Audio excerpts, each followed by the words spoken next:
Bien-aimés dans le Seigneur, bonjour. Je rends grâce à l'Éternel, Dieu Tout-Puissant, du privilège qu'il me donne de pouvoir partager des messages d'encouragement, d'exhortation. Aujourd'hui, il sera question de parler de la restauration du temple de Dieu. Nous savons aujourd'hui que le temple dont il s'agit n'est pas un bâtiment, mais il s'agit de notre corps. Dans la parole de Dieu nous dit dans 2 Corinthiens chapitre 6, verset 19, « Ne savez-vous pas que votre temple est le corps du Saint-Esprit ?»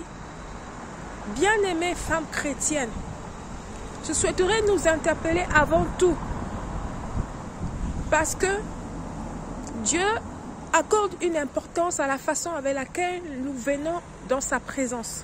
Comment nous nous sommes habillés, comment nous sommes vêtus. Lorsque nous considérons que notre corps est le temple du Saint-Esprit, nous ne pouvons pas nous habiller d'une façon qui ne glorifie pas Dieu. Nous ne pouvons pas nous vêtir sans pudeur, sans modestie, lorsque nous sommes dans la présence de Dieu. Alors, bien-aimés, la parole de Dieu nous donne de savoir dans 1 Timothée chapitre 2, verset 9, que les femmes doivent se vêtir avec pudeur et modestie.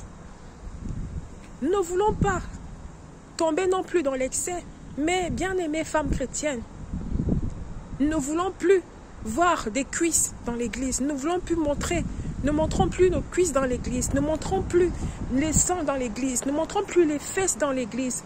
Cette façon de s'habiller et de venir dans la présence de Dieu déshonore énormément le Seigneur. Nous ne pouvons pas estimer que lorsque nous nous vêtissons comme ça, cela est agréable à Dieu. Non, ce n'est pas possible. Si nous sommes invités, par exemple, dans des cérémonies ou même à la présidence, auprès du président ou d'un ministre, je ne pense pas que c'est de cette façon que nous allons nous habiller. Non. Pourquoi lorsque nous venons dans la présence de Dieu, nous nous habillons avec une telle légèreté? Bien-aimés dans le Seigneur, notre corps est le temple du Saint-Esprit. Il ne s'agit pas non plus de tomber dans l'excès, non, mais de savoir faire preuve de modestie, comme la parole de Dieu nous donne de savoir. Comme la parole de Dieu nous encourage et nous exhorte, de nous vêtir avec pudeur et modestie.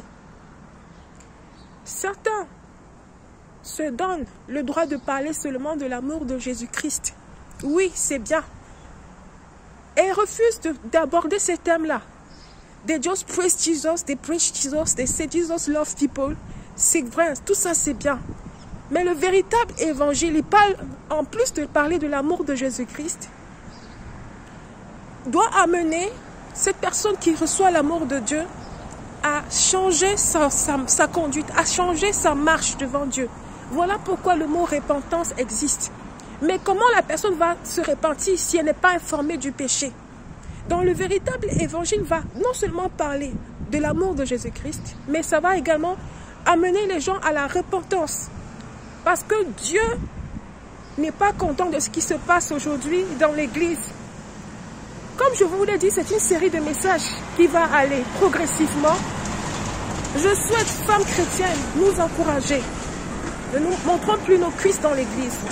Ne montrons plus nos seins dans l'église. Ne montrons plus nos fesses dans l'église. Choisissons des vêtements qui sont décents, avec pudeur.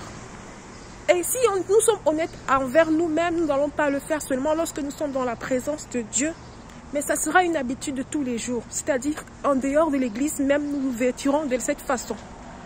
Parce qu'on ne peut pas se moquer de Dieu. On ne peut pas se permettre de continuer dans cette même lancée. Jésus-Christ revient chercher une église qui est sainte, qui est décente, qui marche selon ses principes. Par la même occasion, bien-aimés frères dans le Seigneur, ne montrons plus nos fesses dans l'église. Il n'y a pas de taille basse qui va tenir devant la présence de Dieu. Il n'y a pas de taille basse qui va venir dire non, Jésus-Christ même, il comprendra. Non. Si vous avez un frère et sœur ou un pasteur ou je ne sais pas, un ministre de l'évangile qui vous encourage dans cette lancée, faites attention. Parce que l'amour de Dieu pour vous est au-delà de l'amour qu'un homme peut vous accorder. Ce n'est pas un homme qui définit où est-ce que vous allez passer l'éternité. mais c'est Dieu lui-même qui va. Lorsque vous allez vous tenir devant la présence de Dieu, ces gens-là qui vous encouragent dans cette démarche immorale ne seront pas là à vos côtés. Et le jugement de Dieu, c'est quelque chose de terrible. Bien-aimés chrétiens dans le monde entier, faisons attention. Chacun se tiendra pour lui-même devant Dieu. Et celui qui se plaît à contester répondra pour lui-même devant Dieu. Que l'Éternel de Dieu bénisse en nous l'exhortation de ce matin. Bonne journée à chacun de nous. Au revoir.